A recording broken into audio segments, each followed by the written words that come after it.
Yes, good morning, everybody. Good morning, good morning.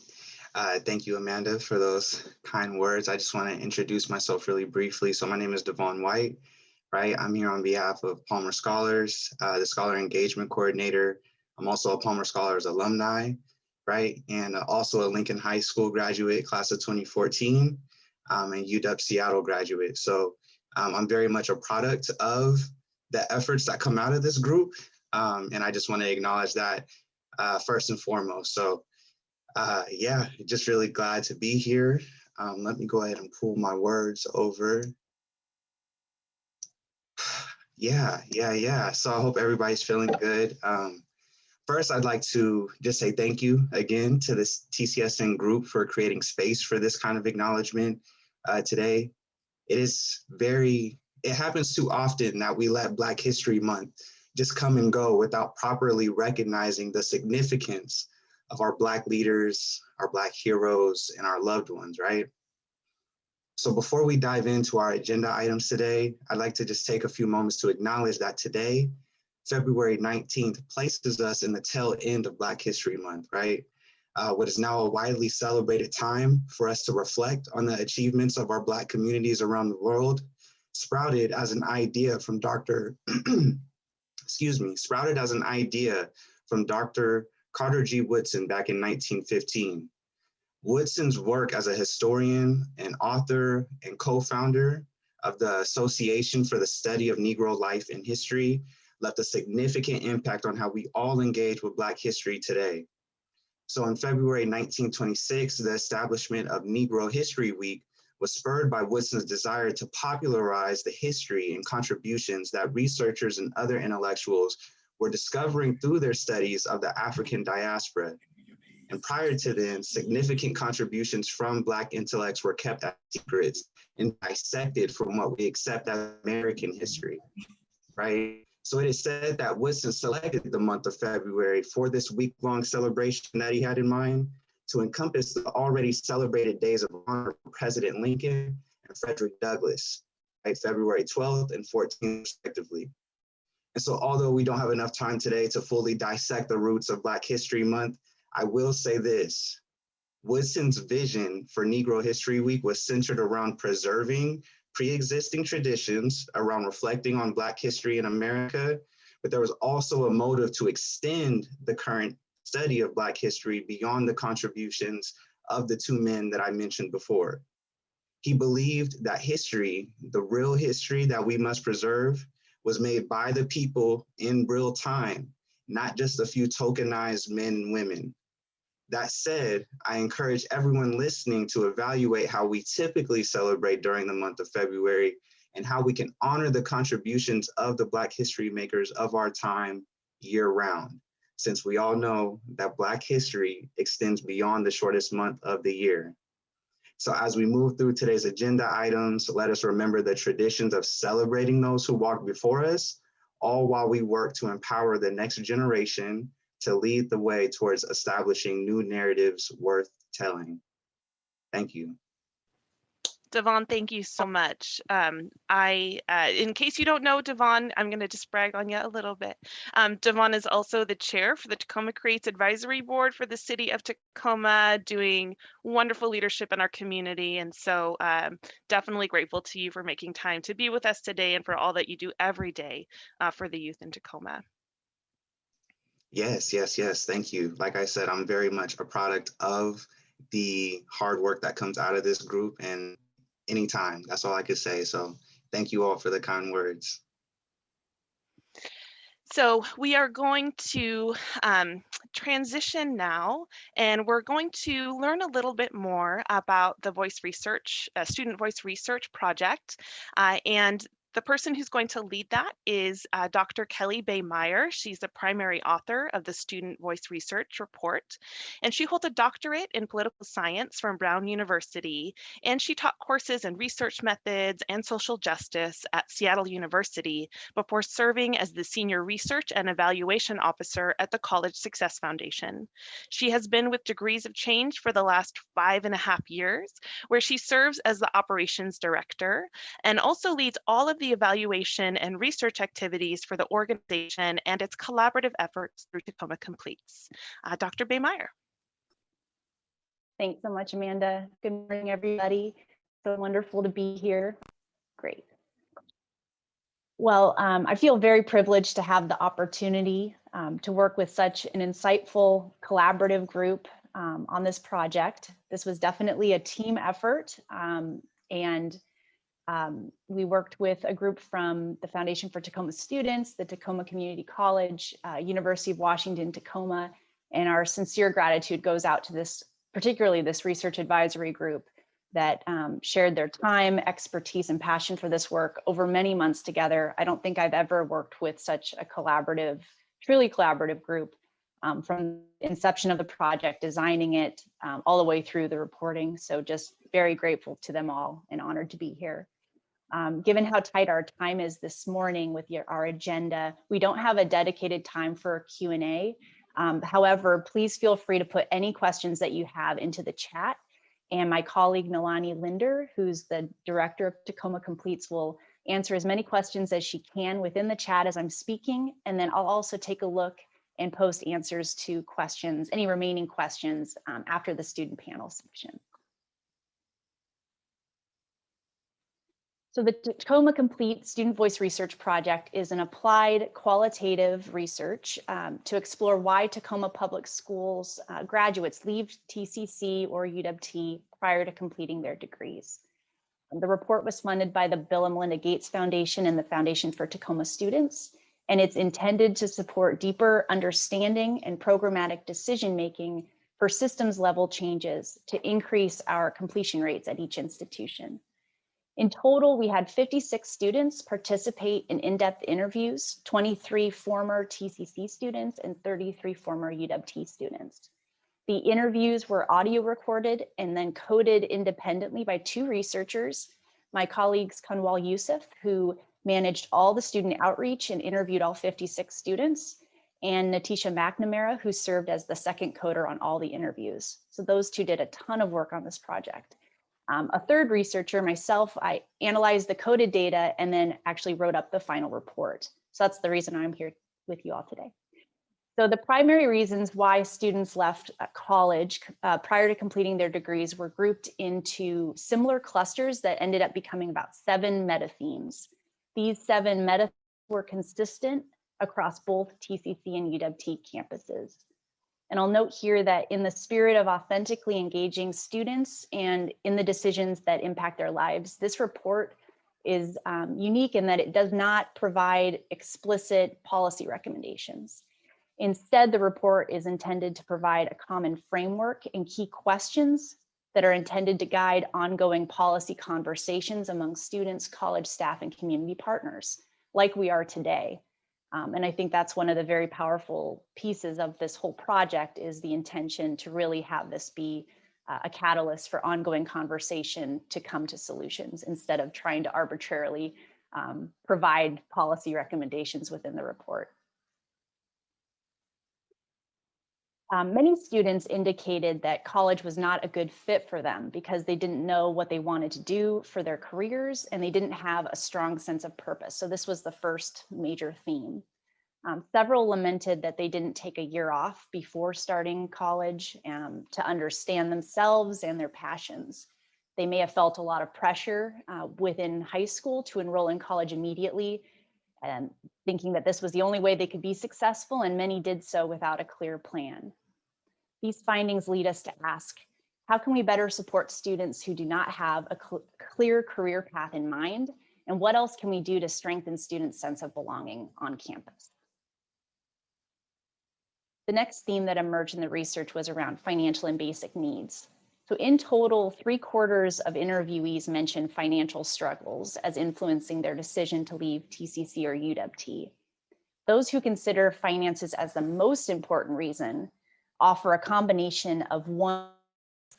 Several students mentioned stopping out to take care of family members financially, physically, or emotionally, to get married or divorced, to mourn the loss of a family member or welcome a new baby, or relocating out of state. These findings lead us to ask what additional supports are possible for students who are caring for family members or experiencing other major life events. The fourth theme was around mental health. Many students describe facing mental health challenges while in college. Those who left primarily for mental health reasons include those who are suffering from depression, anxiety, and addiction. Social anxiety also emerged as a sub-theme, with several students describing a debilitating anxiety they experienced while attempting to navigate college for the first time. These findings lead us to ask, how can we better support students' mental health preemptively, as well as better care for those who are suffering from acute mental health needs? Our fifth theme was around physical health. Those who attribute withdrawing or not re-enrolling due to physical health conditions range from pregnancy, car accidents, cancer, narcolepsy, and short-term illnesses. And these findings lead us to ask, how can students who are experiencing physical health challenges be better supported? Our sixth theme was around their classroom experience. So there were some students who described negative classroom experiences that primarily caused them to stop out or transfer. These students felt discriminated against after expressing their political views or questioning their instructors' arguments. These findings lead us to ask, how can we ensure that students can express their political views or question their instructors' arguments without fear of discrimination or retaliation? And our final theme is around college navigation. So there were several students who described challenges navigating college, particularly as first-generation college students, from not knowing what classes to take, struggling to use the course registration system to add or drop classes, challenges finding courses or meeting times with their academic advisors that met their work schedules, obstacles with financial aid, and frustration finding a place to park their car. It was interesting how much the parking issue came up. These findings lead us to ask, how can we ensure that students are able to successfully navigate college systems? In conclusion, these findings and key questions suggest that while colleges certainly have a major role to play in student persistence and completion, the reasons why students leave often go beyond what a college could reasonably offer on its own. It suggests that advocacy efforts are needed to change federal, state, and local laws and policies to address broader systemic failures. It also suggests that collective impact efforts like the Tacoma Completes initiative that bring together school districts, colleges, and government agencies, private companies, and community-based organizations are needed to coordinate resources and address student needs as a community. And this concludes my summary of the Student Voice Research Report. Thank you so much. So much, Kelly. We are so glad that you are here participating with us today. My name is Sharika Fortier. I am one of the new incoming co-chairs for the Tacoma College Support Network, and I will be helping to facilitate us into our student response section, which will be in Fishbowl. I'm glad to be here. And so a very special welcome to the students who are with us today. I'll let them each introduce themselves. But first, I want to thank them and underscore how important it is for them to be here and to be able to share their reflections with us today. After hearing the presentation about the student voice research interviews, we get to now unpack it with the 5 students who weren't part of the research, but can relate to the findings in one way or another because they've traveled down some of the paths and likely know others who have. Our local institutions serve a wide variety of students in age, ability, language, culture, race, interest, and socioeconomic backgrounds. As we hear from them about similarities and differences around their own stories to stay in college or not, hopefully we'll get a sense of how complex and varied student experiences are, and also see where there may be themes between the different stories that point to learning about some things that work and don't work, regardless of difference, to support them achieving their goals. Whatever we hear, we're in for a treat. Please join me in thanking the students for being here with some virtual applause. Before I go ahead and introduce our students, I want to explain how this discussion will look. It'll be in fishbowl format, as Sharika and Rosie said. And this type of panel allows for more discussion between the panelists as opposed to a question and answer format. We will just sit and listen. Well, you guys will just sit and listen as the panelists discuss with each other as if looking into a fishbowl. Your cameras will be off and the chat will be muted. So with that being said, I will have the students introduce themselves. You can say your name and your pronoun if you're comfortable, what your school is, what year you are, and why this topic interests you. So Yasmin, you're sitting right next to me in my Zoom. So if you want to go ahead and start. Hi, can you hear me? Yep. Great. Okay, so like you just said, my name is Yasmin Hamoud. I am a senior at the Milgard School of Business at UW-Tacoma. My pronouns are she and her. I am majoring in general business administration with a passion for business law. So hopefully after graduating, I want to go to law school. This particular topic interests me a lot because, especially during the pandemic, I've realized from personal experience and from communicating with other people in my classes that it's been a harder and definitely more difficult experience for everybody, especially because of the lack of motivation, I guess you can say, that comes as a result of, working and going to school from home. So I wanted to kind of just see what kind of efforts are going to be suggested and how we can make a better experience, especially because everything's so different. This project was probably done during the time on campus, but because we shifted to being online and remote, it's going to look a little different in our responses, especially because we have a lot more things to talk about that we've never experienced before. So I'm interested to see how that comes into play. Thank you. Awesome. Thank you. We're so glad to have you here. And then our other student panelists, I do want to say that you guys can have your cameras on. So Molly, I do see your cameras on if you want to go next. Yeah, hi, my name is Molly Kuahara. I'm a student at TCC. This is currently only my second quarter back. I wasn't really sure what this was when I got involved. I was just going to student senate meetings because I wanted to be involved, and reading the report and getting a better understanding of what exactly this is, I realized how much it pertains to me. Out of high school, I went to TCC, and I wasn't able to stay going there as a student due to severe mental health issues and a severe addiction to opiates, which later turned into street drugs. And I tried to balance my addiction while going to school. And I didn't know how to leave the school correctly. And that has had a severe impact on my financials and my grade point average. But I know that higher education is something for me, and I'm very passionate about it. So since this subject hits home for me, and I have numerous friends who have had similar issues, I want to say that, like, reading what the report, that there was something new and interesting to me, but all those stories I've heard before, and I've heard them multiple other times. Yeah, and that's about it for me. Thank you so much, Molly, and thank you for sharing that with us. So Nick, if you want to go again, your name, your pronoun, your school and year, and why this topic interests you. Sure. Good morning, everyone. So I'm Nick Brooks, and I attend the University of Washington, Tacoma, and I'm a senior.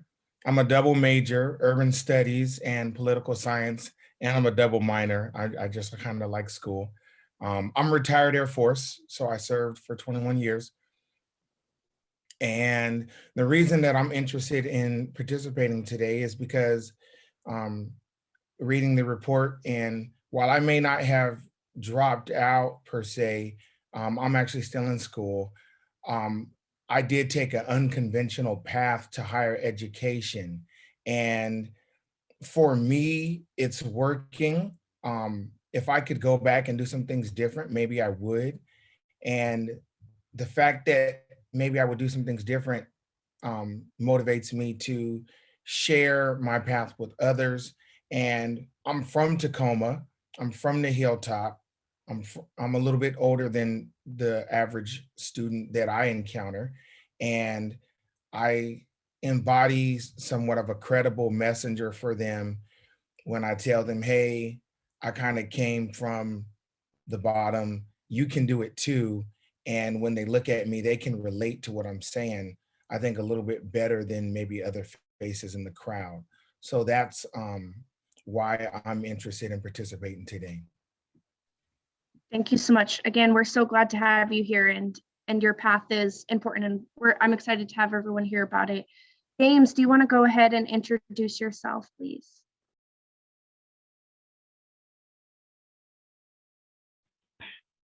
Okay, my name is James Kofi, he, him. I attended school at Tacoma Community College. And this topic interests me because I've had interesting experiences at TCC. I first came to TCC to try to study computers and how to get involved with the modern technology because I'm an older guy. And until about Christmas of this year, I had never even sent a text message in my life. And my experience at TCC has been very difficult because there have been a lot of issues that have beyond my control. Things like the issue with Tacoma Community College Canvas system to take classes has been very difficult. And the way the courses are presented, I'm afraid to say that some of the professors are not comfortable using the system itself. So it's created a lot of major issues. And so that's why I've left school, because I just couldn't keep up with the technology issues.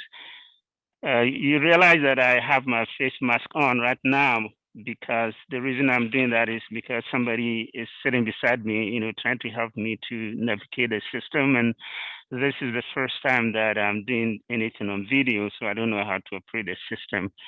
So that's what things are. But for a background, I am an older adult, and I've been to college. Actually, I have some master's degrees in economics and international affairs.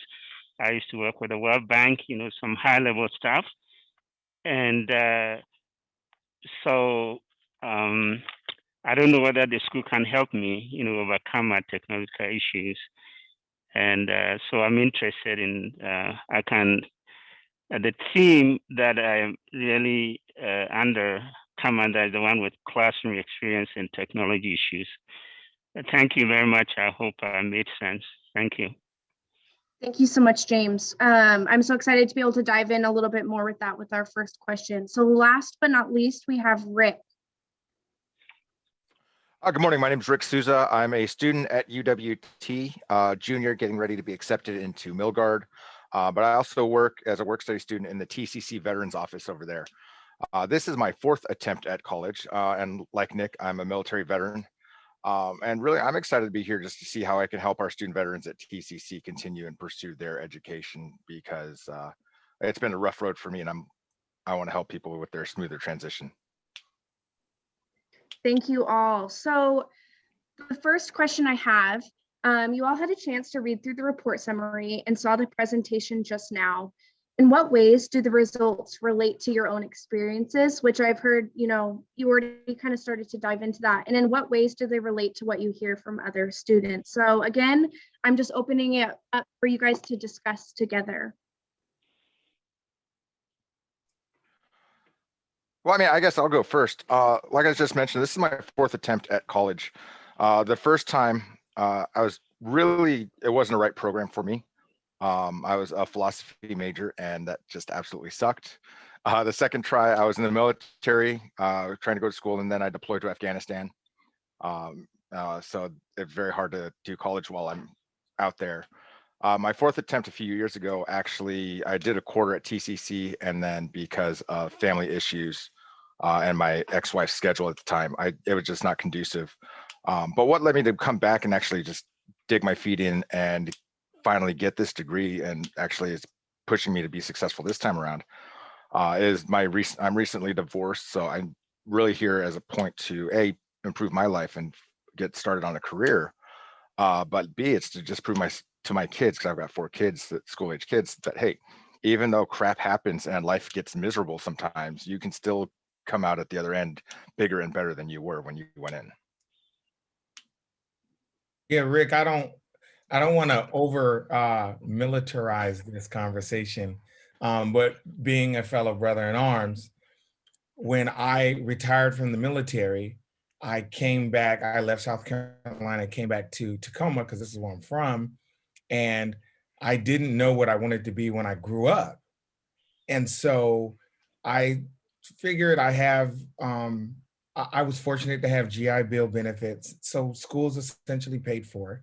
And I started at Pierce, and I had already piecemealed an associate degree together while I was active duty. And I kind of regret not taking advantage of all the educational benefits available to military people when they are in active duty.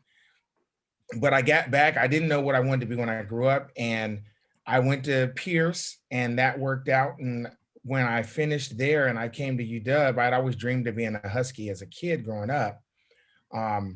I actually encountered a person at the VA office that was military, and they were working on their degree, and their encouragement showed me that I can do it. And so it's not like I was coming back to school, because I never started when I left for the military. I left at 19, but I didn't, when I was here in Tacoma, when I was a teenager, I didn't think college was for me. I didn't think it fit for me. I didn't know, and I was scared. I didn't come from financial means background. And so all of those things coupled together, I didn't think that I had room for failure. So that's part of why I joined the Air Force, not to mention that Tacoma was real rough back in the 80s and 90s. So that's why I joined the military and left.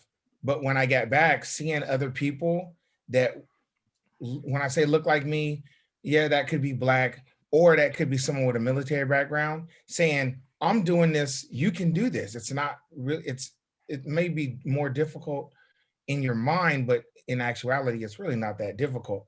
So that started me, and I'm glad that that's a decision that I chose to make. So I can definitely relate to what you're saying. I mean, at risk, not to over militarize this, but I see, Nick, I see that story every day when I work at the TCC Veterans Office. I see veterans coming in, they don't know what they want to do when they grow up. And there's a lot of them are scared about the uncertainty that college provides. And I see that not just in our veteran community, but in the community, greater school community as a whole. From my previous experiences, they don't know what to expect when they come to school, especially, and I think Yasmin mentioned this, especially with the COVID and virtual learning. That's what scares most of our veterans right now, is how do I do this online? Yeah, thanks, Rick, for getting into that. So there's definitely this element of uncertainty, especially during this time for veterans and students in general.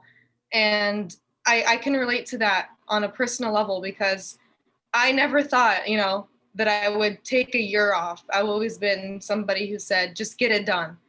But I decided that before I go to law school, I want to take a year off. And that decision was made, and I don't want to say in a forceful way, but it was just because a lot of things were contributing to, like that lack of motivation. And, it's hard because a lot of us are working or interning or, doing something from home along with going to school. So it's a lecture at school from the same desk, staring at the same wall.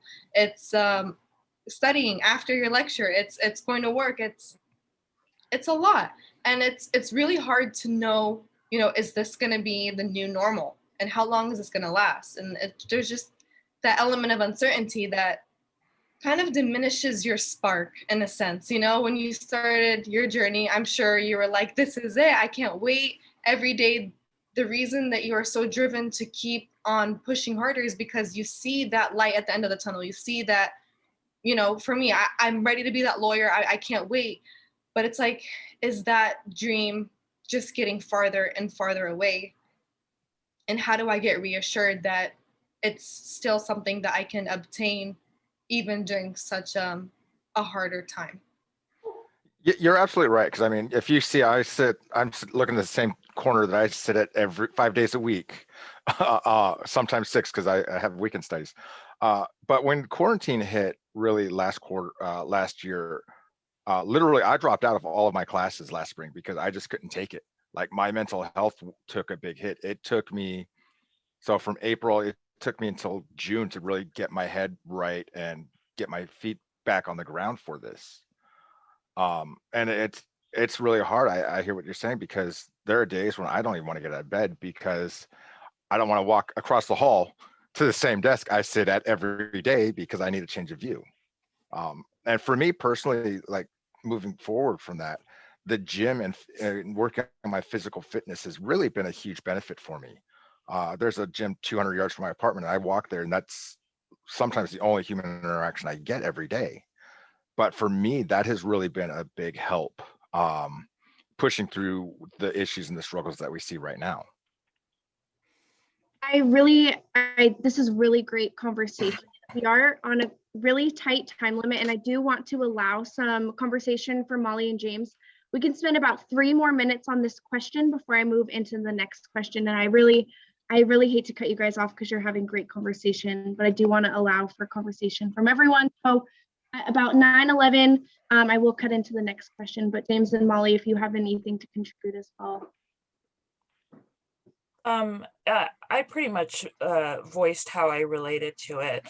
And like I said, I know everybody, or all of those aspects that were listed. I know at least one friend or colleague who has been through that same thing. Just like Rick and Yasmin were bringing up, I think that probably more than even accounted for, mental health is an aspect. That's because whenever you leave school, there's a sense of guilt that comes to play. It's just what society puts on us. If we enroll in school, we should finish it. And I think we're just coming to terms with mental health, and that mental health can be something that all students can suffer with, even if they're not clinically diagnosed. So yeah, like I said, I know that it was a lower percentage, but literally all the reasons that I read on there is, if not upfront, there's an underlying sense of mental health there. And I don't know. I just think that if students are failing their classes, or about to withdraw, or yeah, pretty much those two things, I think that there should be, the teacher should send out a resource, or like there should be a designated email that goes out to those people. And that could be a position at TCC, just to check in with those people. It was just also interesting that like all the people who said that they were in mental health were seeing therapists. So it goes above and beyond just, you know, seeing a therapist and talking it out for a minute. Anyways, sorry for taking that much time. No, that's okay. I know, James, do you have anything you want to say about what related to your own experience, or? Yeah, the question for me is, do I want to go back to TCC and finish the program that I started? I'm in international logistics and supply chain management. I have taken there are about 6 classes I have to finish. I've done 4 of them, and I only have 2 more. So I just have to gather the enthusiasm to go back and finish what I learned. What I did not know yesterday has become obsolete today. And what scares me in my education is that what I'm learning today will become obsolete tomorrow. Then what do I do? So we are caught in this web of you learn something and after you learn it, it's out of date. So these young white boys from Harvard, they sat around and played in their rooms and then put us on this mail, and now we don't know where to stop. So I like TCC. I like the spirit of the college, and I've participated in a lot of sporting activities like soccer, volleyball, basketball, and but the main thing that I want to end up with is the facility to help people like me are not there. The professors are not comfortable. The professors who are successful don't use Canvas, okay? They have their own system. Canvas is just messing up and screwing up people's lives, so the school better get it together. And then finally, I want to shout out to Nora Price. She is a lady, she was the spirit of the campus, and then she passed on. So in a way, I'm giving this to Nora. I love you. Okay, thank you. Thank you for that, James. Thank you, all of you, for everything you've shared with us. My next question is, this and other events are happening to help people who work at the institutions and in community center student voice as they think about ways to support students. Of the 7 meta themes that came out of the report, which ones do you believe are the most important to work on and why?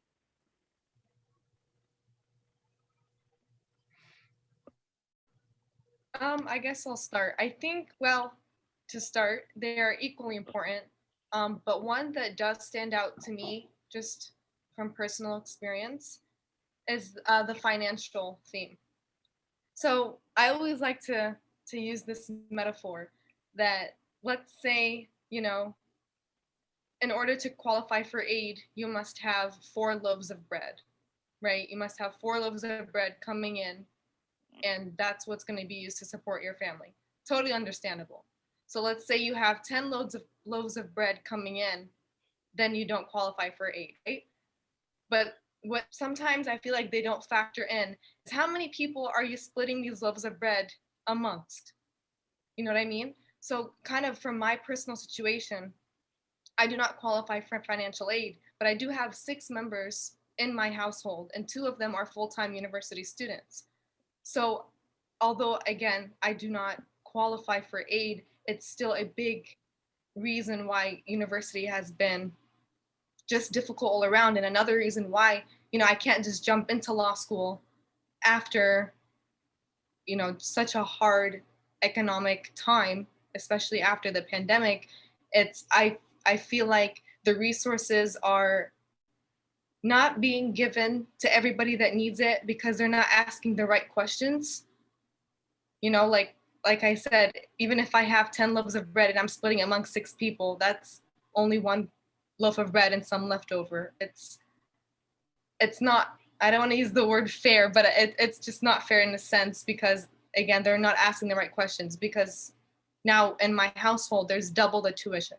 It's a full-time student plus another full-time student. So it's been difficult, and I wish that they would dive deeper and show that, hey, we actually want to make sure that everybody that needs aid gets aid, even if by law they're not somebody that it applies to in a sense. But that's just always been something that's just bothered me, just in the back of my head.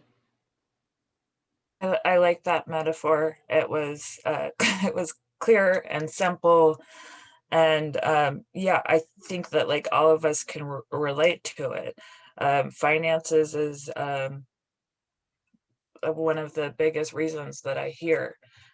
And it makes sense because college in America is one of the most expensive things and increasingly growing compared to other things. I know, I'm assuming that you guys as a committee like can't really do anything. That's why I feel like I'm almost wasting my breath saying something, because like you can't change how they do FAFSA, and you can't change the way that Yasmin explains you know, how her finances are divided through her family. It's just not laid out like that. And it's just not going to be that clear and simple that a program from Tacoma can make that much changes. What I think that can be beneficial is, in the report, it was mainly people who were under the age of, I forget if it's either 26 or 25. So that means that you still fall under your parents' financial, you know, their tax bracket. And I don't know if there was an orientation or a brochure or just an explanation to that group of people, explaining extra scholarships or other ways that they can have financial aid during that time in their life. Because all of the people who left because of finances were seemingly affected by their parents' finances. And I know that that's kind of a privileged thing, but a lot of those people who leave college because they can't afford it in their early 20s, they don't come back, or they feel too old to come back. Yeah, so finances, I agree, is a huge thing, but I want to talk about the classroom experience, because as an older student coming in, it was interesting being in a classroom with 17, 18-year-old kids, and they're my peers all of a sudden when I led them. But with COVID right now, the classroom experience, and I hear this all the time working with our other student veterans, like, how do we navigate Canvas? How does Canvas even work? I've sat on Zoom for hours helping, okay, this is where you go for these things with your Canvas. This is how you register for classes. Registering for classes is a pain in the hindquarters as well. But one thing I did like about UW-T, because winter's my first quarter there, is that they did have that orientation. So Molly and I do remember them talking about scholarships and things like that and financial aid in that orientation at UW-T. But I know they, unless it's changed, they don't do that at TCC. So that might be something worth pursuing, that, like you said, that the schools themselves can do and influence. Yeah, let me cut in a little bit. On the issue of Canvas, I had one class where not to use Canvas, not to go on Canvas. I had 2 classes with this professor and everything was okay. The professors who sent us onto Canvas, you get on there and it confuses you some more. And I am going to school to get comfortable with modern technology, right? And when I do my best, it's not good enough. And I mean, I don't want to go into details about it, but something has to be done. You know, otherwise it creates a big problem that hinders learning. And for those of us who want to come and learn modern technology things, then we get beat up, and so we can't continue. So I hope the school will find more solutions to that. Thank you. Really quickly, based off of Rick and what James said, like the only orientation that I know of is for the Running Start and the Fresh Start students, where they like clearly explain how to use Canvas and other financial aid and student services, blah, blah, blah. I'm assuming why it's only those groups of people, because they're smaller groups. I haven't seen like incoming student orientation. And I just think that during the Zoom era, like it would be so easy to be able to reach out to whoever wants to do it, even a refresher course. So yeah, orientations, they're probably more beneficial than people think. So thank you. And I just we're almost done, but Nick, I just wanted, if you had anything else you wanted to contribute, I wanted to give you the space for that. I did. I wanted to go back to the financial aspect, because in the report, it talks about 3/4 of students identifying finances as a big issue. I personally think there's a huge literacy issue, financial literacy, maybe funding for college literacy that people don't understand. I do volunteer with our Foundation for Tacoma Students, and they talk about stuff like this all the time.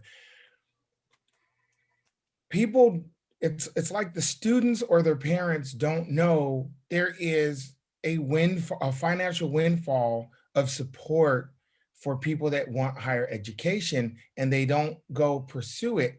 And it's beyond the subsidized loans or unsubsidized loans. It's beyond the grants. It lies in the scholarships.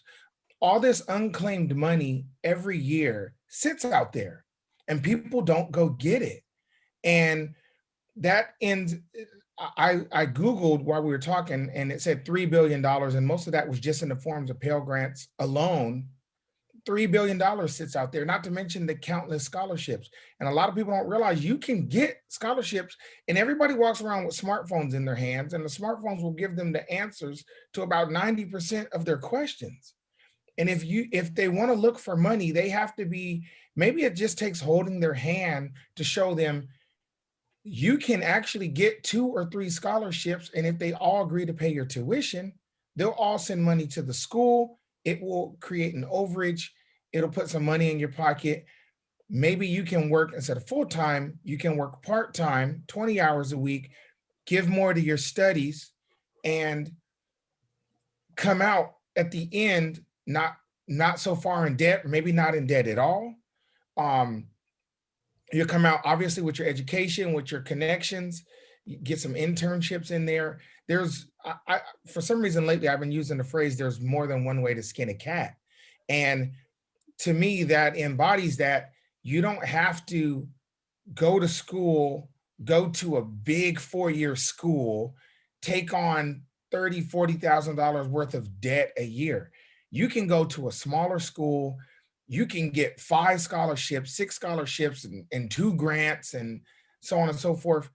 And you can actually turn, I don't know if this is wrong, but you can make it to where school makes money for you. So that way you're not struggling so much. Everybody just locks into the grant, to the one grant.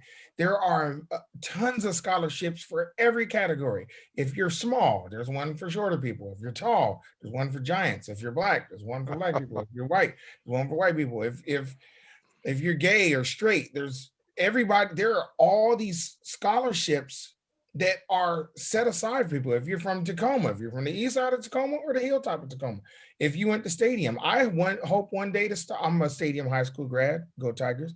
I hope one day to start a scholarship for Stadium high school grads, particularly from 98405 zip code, because that's where I grew up. And I know it's a little bit harder there. It's being gentrified, but it's a little bit harder there. So there are targeted scholarships for every group, and people have to go get that money because it's there for you. When a lot of people are having financial struggles, it's because they're not going and getting the money that's set aside for them, in my opinion. Yeah, thank you for that. I had this whole exit thing planned to say, but really I'm going to go completely off script and just say that really everything you guys just said was so valuable. I didn't really expect to be so moved by what you guys said.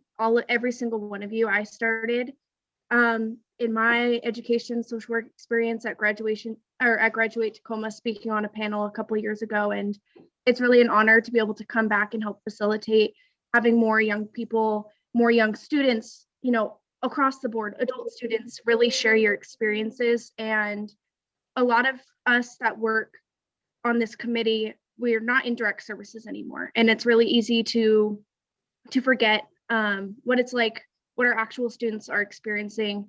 And so everything you have said is so valuable, and this is helping to keep us honest.